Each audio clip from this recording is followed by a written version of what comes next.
देखो बच्चों, अब हम लोग क्या पढ़ने वाले हैं। हम लोगों ने अभी पढ़ा था कि क्या पढ़ा था बच्चों। अभी ये पढ़ा था कि भाई अगर आपको इलेक्ट्रोफिलिक एरोमेटिक सब्स्टिट्यूशन रिएक्शंस है तो इलेक्ट्रोफिलिक एरोमेटिक सब्स्टिट्यूशन होता क्या है कि बेंजीन पर इस तरीके से अटैक करेगा तो वहाँ पर ये होगा, ये होगा, ये होगा, ये होगा। अब सुनना ध्यान से, रिएक्शन दो स्टेप में हो रहा था। पहला स्टेप क्या है, एंडोथर्मिक है। दूसरा स्टेप क्या है, एक्सोथर्मिक है। रिएक्शन का जो पहला स्टेप होता है ना बच्चों, वो क्या होता है, वो इस तरीके से रेट डिटरमाइनिंग स्टेप होता है। क्या होता है रिएक्शन का पहला स्टेप, रेट डिटरमाइनिंग स्टेप है। और ऐसे भी आप देखोगे तो एरोमेटिक से नॉन एरोमेटिक हम आ रहे हैं और नॉन एरोमेटिक से एरोमेटिक जा रहे हैं, तो मोर स्टेबल से लेस स्टेबल की ओर जा रहे हो। इसका मतलब क्या होगा, इसका मतलब इस प्रोसेस में आपको एनर्जी देनी पड़ेगी बच्चों। तो इसे हम क्या बोलेंगे, इसे हम बोलेंगे एंडोथर्मिक, और इस वाले को क्या बोलेंगे बच्चों, इस वाले को हम लोग बोलेंगे एक्सोथर्मिक। ठीक है ना। हाँ, तो यहाँ पर पहला स्टेप एंडोथर्मिक, दूसरा स्टेप क्या एक्सोथर्मिक है। अच्छा, पूरे रिएक्शन का रेट किस पे डिपेंड करेगा, रेट डिटरमाइनिंग स्टेप में, और ये वाला रेट डिटरमाइनिंग स्टेप होगा, क्योंकि ये वाला स्टेप तो बहुत ज़्यादा फास्ट होगा। अनस्टेबल से स्टेबिलिटी की ओर बढ़ रहा है बच्चों, तो ऑब्वियस सी बात है ये वाला रेट क्या होगा, ये वाला जो होगा वो बहुत ही ज़्यादा फास्ट स्टेप होगा। मतलब सेकंड स्टेप जो रिएक्शन होगा वो क्या होगा बच्चों, सेकंड स्टेप रिएक्शन बहुत ही ज़्यादा क्या होगा, बहुत ही ज़्यादा इस तरीके से फास्ट होगा। और फर्स्ट स्टेप रिएक्शन क्या होगा, बहुत ही ज़्यादा स्लो होगा। मतलब इस पूरे रिएक्शन का कंट्रोल करने वाला स्टेप कौन सा है, पहला स्टेप है। तो इस पूरे रिएक्शन का रेट, इस पूरे रिएक्शन का रेट किस पे डिपेंड करता है, rate of reaction directly proportional to rate determining step. ठीक है।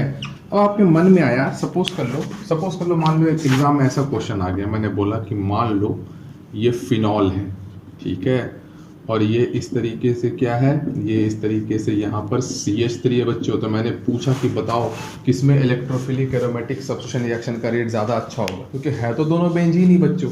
अगर दोनों बेंजीन है तो आपको बताना है कि किसमें इलेक्ट्रोफिलिक एरोमेटिक सब्स्टिट्यूशन रिएक्शन का रेट ज़्यादा होगा बच्चों। तो ऐसे केस में हम कैसे बताएंगे, ऐसे केस में आप देखोगे बच्चों, क्या देखेंगे कि रिएक्शन, क्योंकि सब में इलेक्ट्रोफिलिक एरोमेटिक सब्स्टिट्यूशन रिएक्शन कराओगे तो आप कैसे कराओगे, वैसे ही कराओगे। तो वैसे ही कराओगे तो इसका मतलब क्या हुआ, इसका मतलब ये हुआ कि सब स्टेप में क्या होगा, रिडिटरमाइनिंग स्टेप पहला स्टेप होगा। तो जिसमें पहला स्टेप जितना ज़्यादा फास्ट होगा, क्या होगा बच्चों, जिसमें पहला स्टेप जितना ज़्यादा फास्ट होगा ना बच्चों, उस रिएक्शन का रेट उतना ही ज़्यादा फास्ट होगा। ठीक है। अब पॉइंट ढंग से सुनना, मतलब rate of reaction is directly proportional to, पहला स्टेप जितना ज़्यादा फास्ट होगा। आप खुद ही सोचो बच्चों, ये एक आदमी है, ये एक आदमी है, इसको डेस्टिनेशन पे पहुंचना है, इसको डेस्टिनेशन पे पहुंचना है। ठीक है। यहाँ पर पहला, यहाँ पर दूसरा, यहाँ पर पहला, यहाँ पर दूसरा।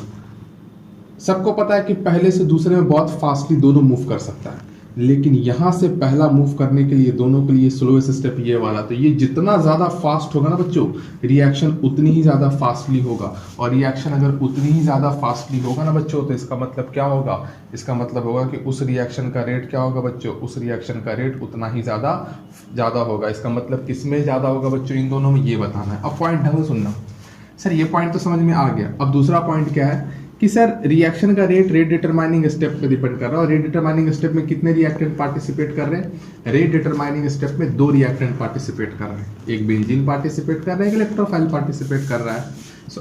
तो इसका मतलब क्या होगा, रिएक्शन का रेट जो वो दोनों पे डिपेंड करेगा, बेंजीन पे भी डिपेंड करेगा, इलेक्ट्रोफाइल पे भी डिपेंड करेगा। अब पॉइंट ध्यान सुनना, जितना बढ़िया न्यूक्लियोफाइल होगा, रिएक्शन का रेट उतना ही ज़्यादा अच्छा होगा। क्यों, क्योंकि जो जितना ज़्यादा अच्छा न्यूक्लियोफाइल होगा उसकी इलेक्ट्रॉन देने की टेंडेंसी उतनी ही अच्छी होगी, और जिसकी इलेक्ट्रॉन देने की टेंडेंसी जितनी अच्छी होगी वो क्या होगा, वो उतना अच्छा न्यूक्लियोफाइल होगा। और जितना बढ़िया इलेक्ट्रॉन देने की टेंडेंसी होगी, पहला स्टेप उतना ही ज़्यादा क्या होगा बच्चों, पहला स्टेप उतना ही ज़्यादा क्या होगा, उतना ही ज़्यादा फास्ट होगा। ठीक है। इसका मतलब rate of reaction directly proportional to nucleophilicity of benzene. मतलब न्यूक्लियोफिलिसिटी का मतलब क्या होता है, इलेक्ट्रॉन देने की टेंडेंसी को हम क्या बोलते हैं, न्यूक्लियोफिलिसिटी। तो rate of reaction directly proportional to what बच्चों, directly proportional to nucleophilicity of what बच्चों, न्यूक्लियोफिलिसिटी ऑफ बेंजीन। अब पॉइंट ढंग से सुनना बच्चों, बहुत ही ज्यादा इंपॉर्टेंट है। अगर मान लो मैंने बेंजीन पे कोई ऐसा ग्रुप लगा दिया जो बेंजीन को इलेक्ट्रॉन दे रहा है, क्या कर रहा है बच्चों, बेंजीन को इलेक्ट्रॉन दे रहा है। अगर कोई ग्रुप ऐसा लगा हुआ है जो बेंजीन को इलेक्ट्रॉन दे रहा है, तो रेट ऑफ रिएक्शन क्या होगा, रेट ऑफ रिएक्शन उसमें ज्यादा होगा। सपोज करो मैंने यहाँ पर ग्रुप लगाया, देखना ध्यान से, मैंने इस तरीके से ग्रुप लिया OH, ऑक्सीजन के पास क्या है, लोन पेयर है। आपको जब भी पता करना है कि बेंजीन को आप इलेक्ट्रॉन दे रहे हो कि बेंजीन से इलेक्ट्रॉन निकल रहा है, तो कंडीशन क्या होगा, आप देखो कि ये इलेक्ट्रॉन देगा किसके थ्रू बच्चों, रेजोनेंस के थ्रू, मतलब ये प्लस एम के थ्रू इलेक्ट्रॉन दे रहा है। और ऑक्सीजन कार्बन में इलेक्ट्रोनेगेटिविटी ऑक्सीजन की ज़्यादा है तो माइनस आई से इलेक्ट्रॉन खींच रहा है, देने की टेंडेंसी ज़्यादा है खींचने के कंपैरिजन में, आपको मैंने पढ़ाया है। इसका मतलब ये जो ग्रुप है वो क्या होगा, वो इलेक्ट्रॉन डोनेटिंग ग्रुप होगा। क्या होगा बच्चों, वो इलेक्ट्रॉन डोनेटिंग ग्रुप होगा। अगर ये ग्रुप इलेक्ट्रॉन डोनेटिंग ग्रुप है तो बेंजीन रिंग को इलेक्ट्रॉन दे रहा है, जो जितना ज़्यादा इलेक्ट्रॉन बेंजीन को देगा, बेंजीन उतना ही ज़्यादा इलेक्ट्रॉन देने की टेंडेंसी किसको रखेगा बच्चों, इलेक्ट्रोफाइल को रखेगा। और जितना ज़्यादा इलेक्ट्रोफाइल को रखेगा, रिएक्शन का रेट क्या होगा बच्चों, रिएक्शन का रेट उतना ही ज़्यादा अच्छा होगा बच्चों। आगे मूव करते हैं। अगर सपोज कर लो मैंने ऐसा ग्रुप लगा दिया बच्चों, कैसा ग्रुप लगा दिया, ये वाला ग्रुप लगा दिया, तो मैंने आपको पढ़ाया था जीओसी में कि sp2 के connected sp3 carbon, alpha carbon से कनेक्टेड हाइड्रोजन, अल्फा हाइड्रोजन।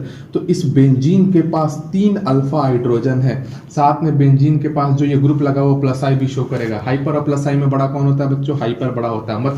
मतलब बेंजीन को इलेक्ट्रॉन देने की टेंडेंसी बच्चों यहाँ पर हाइपर के थ्रू भी हो रही है, इंडक्टिव के थ्रू भी हो रही है। मतलब यहाँ पर ये बेंजीन को इलेक्ट्रॉन दे रहा है, और अगर कोई बेंजीन को इलेक्ट्रॉन देता है कोई ग्रुप, तो हम क्या बोलते हैं उसको, हम उसको बोलते हैं इलेक्ट्रॉन डोनेटिंग ग्रुप। और मैंने आपको प्लस से माइनस आई का सारा कंसेप्ट पढ़ाया है किसमें, जीओसी में, ठीक है। तो rate of reaction directly proportional to electron donating group. आगे मूव करते हैं। अगर मान लो कोई बेंजीन से इलेक्ट्रॉन खींच रहा है तो रेट ऑफ रिएक्शन क्या होगा बच्चों, rate of reaction is inversely proportional to electron withdrawing group. जैसे मैंने आपको ऐसा कुछ एग्जांपल कराया था जीओसी में, आपको याद होगा, मैंने NO2 ग्रुप लिया था। आप NO2 की जगह CHO भी ले सकते हैं, कुछ भी ले सकते हैं। और मैं अगर आप इसको सिस्टम लेते हो तो मैंने आपको जीओसी में बताया बच्चों, ये क्या करेगा, ये इस तरीके से इलेक्ट्रॉन बाहर निकालेगा, बताया हुआ है जीओसी में, ठीक है। तो अगर इलेक्ट्रॉन बाहर निकालेगा मतलब डबल बॉन्डेड कंपाउंड्स इलेक्ट्रॉन बाहर निकाल रहा है। मतलब बच्चों सपोज करो मैंने यहाँ पर बेंजीन के ऊपर क्या लगा दिया, बेंजीन के ऊपर लगा दिया NO2, या मैंने बेंजीन के ऊपर क्या लगा दिया बच्चों, बेंजीन के ऊपर लगा दिया CHO ग्रुप। तो मैंने आपको पढ़ाया है जीओसी में, आप इसको सिस्टम लीजिए। आपको पता करना है कि बेंजीन को इलेक्ट्रॉन दे रहे हैं कि बाहर निकल रहा है। तो यहाँ से बेंजीन से इलेक्ट्रॉन बाहर निकल रहा है थ्रू रेजोनेंस से बाहर निकल रहा है, तो -m ये ग्रुप शो कर रहा है। ये ग्रुप क्या शो कर रहा है बच्चों, -m शो कर रहा है। और ये भी ग्रुप क्या शो करेगा, ये भी ग्रुप -m शो करेगा। अब सुनना ध्यान से, नाइट्रोजन कार्बन किसकी इलेक्ट्रोनिगेटिविटी ज़्यादा, नाइट्रोजन की इलेक्ट्रोनिगेटिविटी ज़्यादा, तो -i भी शो करेगा। और मैंने आपको लिखवाया है एल्डिहाइड में जाना, सॉरी इंडक्टिव इफेक्ट में जाना, वहाँ पर लिखवा है कि ये ग्रुप -m तो शो कर रहा है, साथ में -i भी शो करेगा। -m और -m बड़ा कौन होगा बच्चों, -m बड़ा होगा। तो -m है ना, हाँ, -i है ना, हाँ। मतलब ये क्या कर रहा है, ये बेंजीन से इलेक्ट्रॉन बाहर निकाल रहा है। अगर कोई बेंजीन से इलेक्ट्रॉन बाहर निकालेगा तो हम उसे क्या बोलेंगे, इलेक्ट्रॉन विड्रॉइंग ग्रुप। इसका मतलब बेंजीन की न्यूक्लियोफिलिसिटी क्या हो गई बच्चों, बेंजीन की न्यूक्लियोफिलिसिटी कम हो गई, क्योंकि उससे कोई इलेक्ट्रॉन बाहर निकाल रहा है। अब जितना बेंजीन को इलेक्ट्रॉन दोगे ना, बेंजीन को अब जितना इलेक्ट्रॉन दोगे, बेंजीन क्या करेगा, बेंजीन उतना ही बढ़िया न्यूक्लियोफाइल बनेगा। तो इस तरीके से rate of reaction directly proportional to electron donating group and inversely proportional to what बच्चों, inversely proportional to electron withdrawing group. तो आपके पॉइंट समझ में आ गया होगा। चलो बच्चों लिखो इसको।